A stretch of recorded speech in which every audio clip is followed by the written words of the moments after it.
আসসালামু আলাইকুম ভিউয়ার্স, সবাই কেমন আছেন? আশা করছি সবাই ভালো আছেন।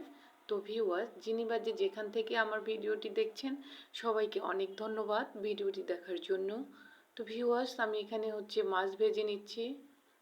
মাছগুলো সুন্দর করে ফ্রাই করে নিচ্ছি। আমি এটা পেঁপের ডাল দিয়ে রান্না করব।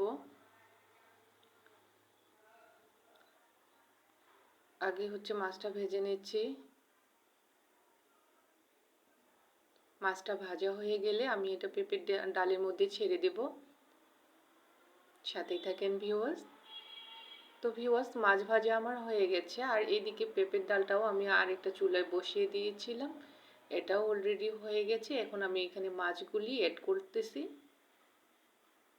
দেখতে পাচ্ছেন ভিউয়ার্স, পেঁপের ডাল মাছ দিয়ে খেতে অনেক ভালো লাগে। এমনিতে তো সবাই সবজি খেতে চায় না, তো সবজির মধ্যে যদি মাছ বা মাংস এভাবে মাঝে মধ্যে ছেড়ে দেওয়া হয় তাহলে সহজে সবজিটা খাওয়া যায়।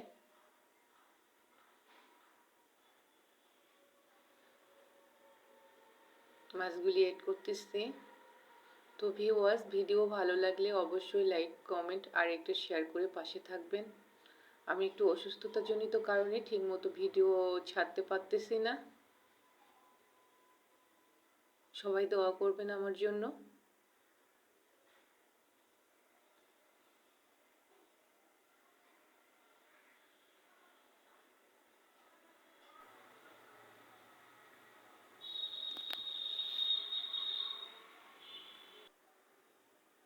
তো আজকের ভিডিওটি কার কেমন লেগেছে